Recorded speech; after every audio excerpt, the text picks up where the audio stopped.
सम्पूर्णमा नमस्कार। आज म कक्षा कोठा व्यवस्थापनका बारेमा चर्चा गर्न गइरहेकी छु। अब ढिलो नगरी कक्षा कोठा व्यवस्थापनका बारेमा चर्चा गर्नतिर लागौं। कक्षा कोठा व्यवस्थापन भन्नाले सिकाइ सहजीकरण क्रियाकलापलाई बढी उपयोगी, बाल मैत्री, समावेशी, लैङ्गिक मैत्री तथा प्रभावकारी बनाउन कक्षा कोठामा गरिने उचित व्यवस्थापन नै कक्षा कोठा व्यवस्थापन हो। यो सिकाइका लागि अति आवश्यक पक्ष हो। कक्षा कोठाभित्रको शैक्षिक, भौतिक, मानवीय स्रोत सामग्री, सिकारुको बसाइ लगायत व्यवस्थापन सम्बद्ध कार्यहरू कक्षा कोठा व्यवस्थापनभित्र पर्छन्। कक्षा कोठा व्यवस्थापनलाई समय, स्रोत, साधन, क्षेत्रफल, सिकारुको व्यवहार आदि सबैको उचित व्यवस्थापन गर्ने कार्यका रूपमा परिभाषित गर्ने गरिन्छ। यस कार्यले सिकाइका लागि सहज वातावरण सिर्जना गर्छ। पाठ्यक्रमले तोकेका विषयवस्तु एवं पाठ्यपुस्तकको पढाइमा मात्र सीमित नराखी विद्यार्थीहरूलाई अन्य किसिमका पढाइका अवसरहरू पनि प्रदान गर्नु उत्तिकै जरुरी हुन्छ। यसका लागि पाठ्यक्रमले तोकेका र अतिरिक्त समेत सामग्री तथा स्रोतको व्यवस्थापनको सन्दर्भमा पनि कक्षा व्यवस्थापनकै समयमा सोचिनु पर्दछ। विद्यालयमा कम्तीमा पनि पुस्तकालय वा पुस्तक कुना उपलब्ध हुनु जरुरी छ। विद्यालयमा पुस्तकालय वा पुस्तक कुना मात्र भएर पुग्दैन, यसको प्रभावकारी एवं सृजनात्मक प्रयोग पनि हुनु आवश्यक छ। अन्यथा यस्तो व्यवस्थाको कुनै उचित हुँदैन। कक्षा कोठा व्यवस्थापनका उद्देश्यहरूलाई निम्न अनुसार सूचीकृत गरिएको पाइन्छ, जसलाई निम्न अनुसार प्रस्तुत गरिएको छ। सिकारुको कक्षा कोठाभित्र हुने व्यवहारलाई सिकाइसँग आबद्ध गर्नु, सकारात्मक सिकाइ वातावरण सिर्जना गर्नु, शिक्षक विद्यार्थी बीच असल शैक्षिक सम्बन्ध विकास गर्नु, सिकारुलाई सिकाइप्रति बढी जिम्मेवार बनाई आकर्षित गर्नु, समय, स्रोत, साधन तथा क्षेत्रफलको व्यवस्थापनलाई सिकाइ मैत्री बनाउनु, बालबालिकामा गरेका गैर सिकाइमूलक व्यवहारको व्यवस्थापन गर्नु, स्वतन्त्र, सहज र सृजनामुखी सिकाइ वातावरण निर्माण गर्नु आदि कक्षा कोठा व्यवस्थापनका उद्देश्य अन्तर्गत उल्लेख गरिएका छन्। यसरी हेर्दा कक्षा कोठा नै खास उद्देश्यले प्रेरित भई सिकाइ कार्यको लेनदेन सम्पन्न गर्ने ठाउँ हो। यसमा शिक्षक र विद्यार्थीका अनेक बाह्य र आन्तरिक पक्षहरू संलग्न हुन्छन्। यस्ता पक्षहरूको अनुकूल उपयोग, परिचालन र पर्याप्त सचेतता हुनु सक्नु नै कक्षा व्यवस्थापनको मूल मर्म हो। अब भने चर्चा गर्नेछौँ कक्षा कोठा व्यवस्थापनका आधारहरू। के हुन् त कक्षा कोठा व्यवस्थापनका आधारहरू भन्नाले? शिक्षण सिकाइ कक्षा कोठाभित्र मात्र हुने होइन, सिकाइ मृत्यु पर्यन्त चलिरहने प्रक्रिया हो। कक्षा कोठा भन्नासाथ हामी औपचारिक शिक्षा ग्रहण गर्ने क्रममा विद्यालयको कक्षा भन्ने सम्झन्छौँ। औपचारिक शिक्षाका शिक्षण तथा सिकाइ प्रक्रियामा समयानुकूल विभिन्न तौर तरिकाहरू प्रचलनमा आएका छन्। सूचनामूलक भन्दा पनि खोजमूलक तथा प्रयोगमा आधारित शिक्षा, जीवनोपयोगी र व्यावहारिक शिक्षाको आवश्यकताको चर्चा भइरहेको वर्तमान सन्दर्भमा कक्षा कोठा बाहिरका गतिविधिलाई पनि पाठ्यक्रम र औपचारिक शिक्षाले समेटेको पाइन्छ। यति हुँदाहुँदै पनि कक्षा कोठा शिक्षण सिकाइ क्रियाकलाप सञ्चालन हुने स्थानहरूमध्ये सबैभन्दा बढी सिकाइ क्रियाकलाप सञ्चालन हुने स्थान भनेकै कक्षा कोठा हो। कक्षा कोठाको वातावरण उत्तम हुन सकेमा मात्र सिकाइ ठिक तरिकाले गर्न सकिन्छ। शिक्षण सिकाइमा कक्षा कोठाको व्यवस्थापन गर्दा निम्न आयामबाट ध्यान दिनु अपरिहार्य हुन्छ। जुन आयामहरूलाई निम्न अनुसार प्रस्तुत गरिएको छ। पहिलो आयामको रूपमा रहेको छ भौतिक व्यवस्थापन। भौतिक व्यवस्थापन भन्नाले कक्षा कोठाको वातावरणमा प्रभाव पार्ने सबैभन्दा महत्त्वपूर्ण तत्त्व भौतिक पक्ष हो। भौतिक पक्षले सिङ्गो कक्षा कोठाको वातावरणलाई प्रभाव पार्छ।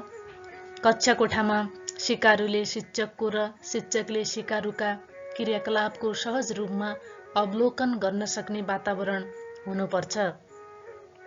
कक्षा कोठामा आवश्यक स्रोत उपलब्ध हुनु र ती स्रोतमा सिकारुको समान पहुँच हुनुपर्दछ। कक्षा कोठा उज्यालो हुनु, सम्वादनको उपयुक्तता हुनु, आवश्यक र सुविधापूर्ण बसाइ व्यवस्था हुनु, हो हल्ला विहीन शान्त वातावरण जस्ता कुरालाई कक्षा कोठाको भौतिक पक्षको उपयुक्तता मानिन्छ। कक्षाको भौतिक पक्ष व्यवस्थापनको समग्र जिम्मेवारी शिक्षकको मात्र हो भन्न सकिन्न, तर व्यवस्थापनको प्रयत्न गर्ने र उपलब्ध पक्षको प्रभावकारी परिचालन गर्ने दायित्व शिक्षकको नै हो। कक्षा कोठाको भौतिक व्यवस्थापनलाई निम्न बुँदाबाट थप स्पष्ट पार्न सकिन्छ, जुन बुँदाहरूलाई निम्न अनुसार तल प्रस्तुत गरिएको छ।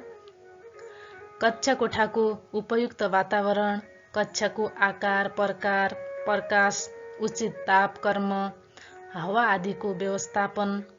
अर्कोमा छ सबै बालबालिकालाई शिक्षकले सहज रूपमा देख्न सक्ने गरी कक्षा कोठाको बसाइ व्यवस्थापन। त्यसैगरी बालबालिकाको बसाइ व्यवस्थापन एकले अर्कोलाई देख्न सक्ने गरी गर्ने, कक्षा कोठामा समूह कार्य तथा अन्य शैक्षिक क्रियाकलाप सञ्चालन गर्न आवश्यक ठाउँ रहने गरी कक्षा कोठा व्यवस्थापन गर्ने। त्यसैगरी कम्प्युटर तथा अन्य विद्युतीय उपकरणहरूलाई घाम, पानी, धुलो आदिबाट सुरक्षित हुने गरी राख्ने।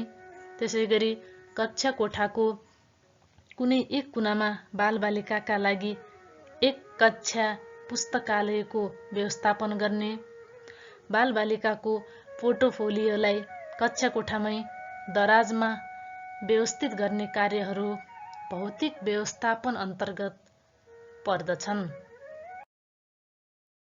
अर्को महत्त्वपूर्ण व्यवस्थापन अन्तर्गत शैक्षणिक सामग्रीको व्यवस्थापन रहेको छ।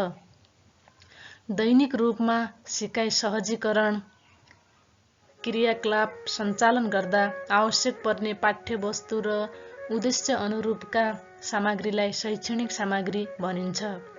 शिक्षण सामग्री अन्तर्गत कक्षा कोठामा दैनिक प्रयोगमा आउने सामग्री जस्तै पाठ्यपुस्तक, कालो अर्थात् सेतो पाटी, आजभोलि स्मार्ट बोर्डको प्रचलन आइसकेको छ। त्यसैगरी चक, डस्टर आदि र शिक्षक निर्मित सामग्री प्रतिमूर्ति, चित्र, वर्णपत्ती, शब्दपत्ती, वाक्यपत्ती, तालिका आदि। मौखिक सामग्री अन्तर्गत प्रसन्न, उदाहरण आदि। सङ्कलित सामग्रीमा पत्र, पत्रिका, तस्बिर, वास्तविक वस्तु, पोस्टर आदि तथा विद्युतीय सामग्री अन्तर्गत tape recorder, radio, telephone, gramophone, television, computer, projector आदि पर्दछन्। कक्षामा विद्यार्थीको तह तथा उनीहरूको बौद्धिक क्षमता, सङ्ख्या, अनुभवको सेरोफेरो, भाषिक र सांस्कृतिक पृष्ठभूमि, स्थानीय वातावरण, पाठसँगको तादात्म्य, विषयवस्तु र पाठ्यवस्तुको प्रकृति जस्ता विविध कुराहरूमा विशेष ख्याल गर्नुपर्ने हुन्छ। यसरी उपलब्ध शैक्षिक सामग्रीको व्यवस्थापन पनि कक्षा कोठा व्यवस्थापनको महत्त्वपूर्ण पक्ष हो। यसरी शैक्षिक सामग्री व्यवस्थापनको पक्षलाई निम्न अनुसार बुँदाबाट स्पष्ट पार्न सकिन्छ।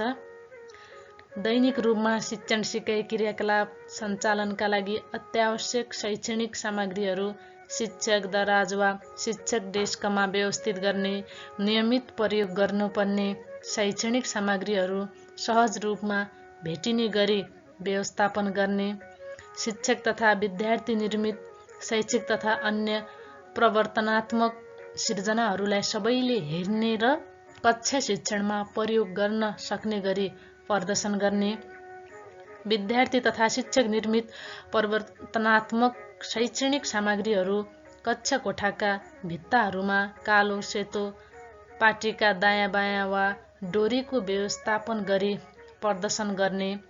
तर हालको विज्ञान तथा प्रविधिले थुप्रै विद्यालयहरूमा स्मार्ट बोर्डका माध्यमबाट अर्थात् अनलाइनका माध्यमबाट विद्यार्थीहरूलाई प्रत्यक्ष रूपमा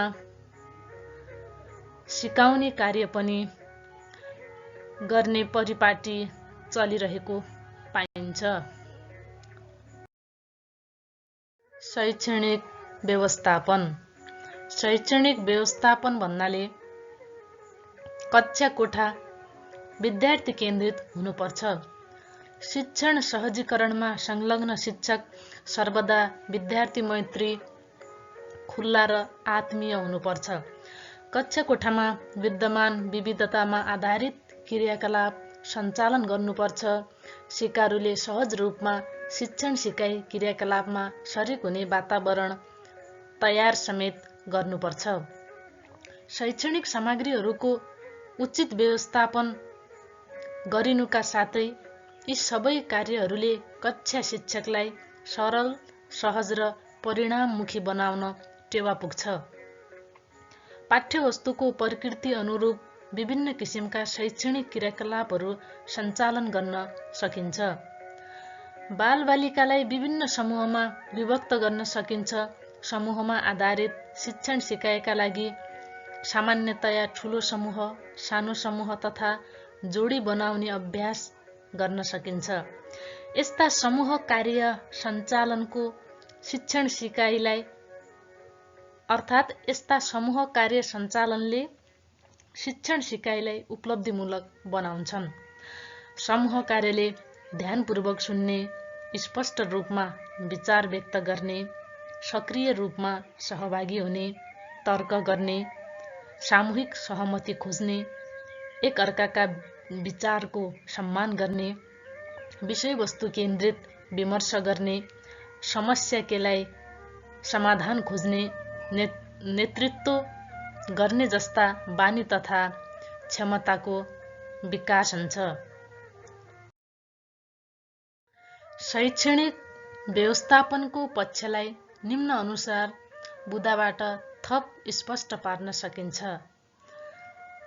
बालबालिकाप्रति मिठो बोली वचन प्रयोग गरी छलफल, अन्तर्क्रिया तथा शिक्षण सिकाइ क्रियाकलाप सञ्चालन गर्ने, कृपया, धन्यवाद, स्याबास, क्षमा गर्नुहोस् जस्ता शिष्टाचार सूचक शब्दहरू प्रयोग गरी सहज र सकारात्मक वातावरण सिर्जना गर्ने, सकेसम्म सबैलाई नामबाट सम्बोधन गर्ने, आवश्यक पुनर्बलको प्रयोग गरी सबैलाई शैक्षिक गतिविधिमा सक्रिय सहभागी गराउने, सूचनालाई सहज र प्रभावकारी रूपमा प्रवाह गर्ने, सकारात्मक सन्देश प्रवाहमा जोड दिने, सामूहिक भावनाको विकासमा जोड दिने, कक्षागत बैठक गरी सिकाइ समस्याका बारेमा छलफल गराउने, उपयुक्त तरिकाले शिक्षण सहजीकरण गर्न सकेमा हरेक सिकारुले सिकाइ उपलब्धि हासिल गर्न सक्छन् भन्ने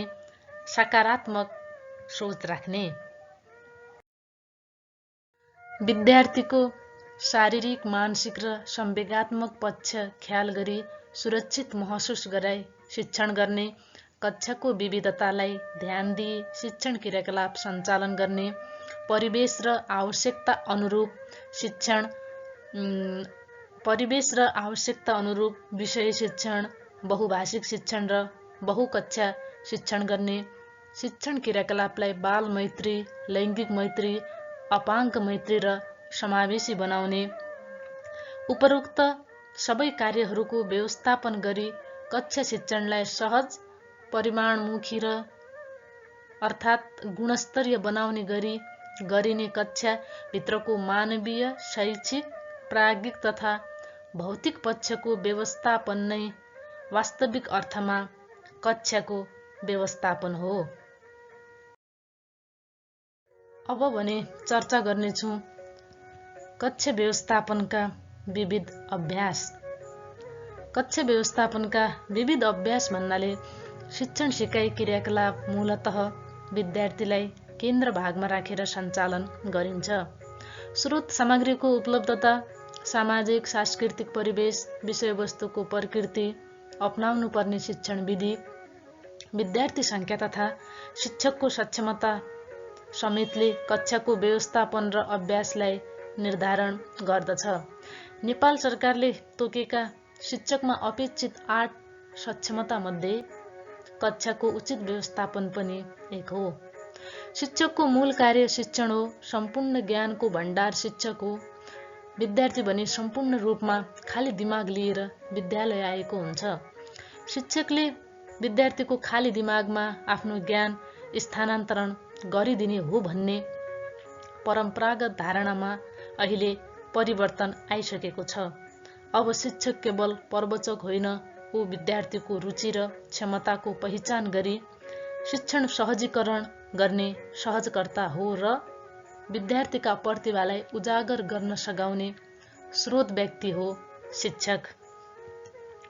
यसैगरी हाम्रा कक्षा कोठाहरूको व्यवस्थापन हेर्ने हो भने आज पनि अधिकांश विद्यालयमा परम्परागत शिक्षण विधि अनुकूलका छन्।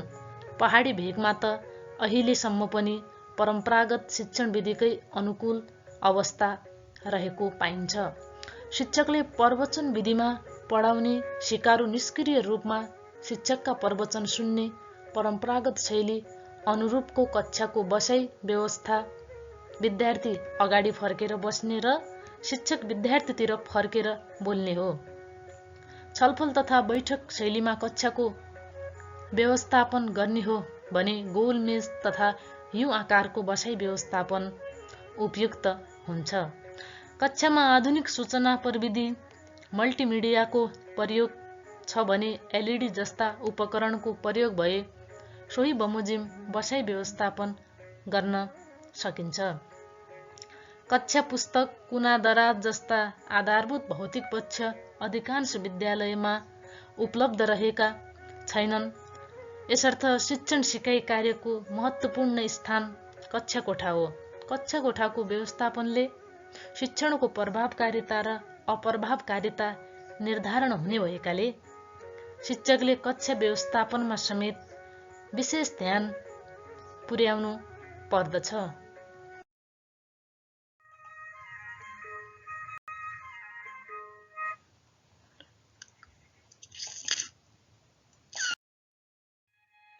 तपाईहरुलाई यो भिडियो कस्तो लाग्यो? अवश्य पनि यो भिडियोले तपाईहरुको अध्ययनलाई थप सहयोग पुग्नेछ भन्ने मैले आशा लिएकी छु। नेपाली विषय सम्बन्धी र यस्तै आकर्षक एवं प्रभावकारी भिडियोहरू आगामी दिनहरूमा हेर्न चाहनुहुन्छ भने यसका लागि मेरो यस YouTube च्यानललाई सब्स्क्राइब गर्नुहोला। नयाँ भिडियोको जानकारीको लागि नजिकैको घण्टी थिच्नुहोला। लाइक कमेन्ट गरेर थप हौसला बढाई सहयोग गरिदिनुहोला। धन्यवाद।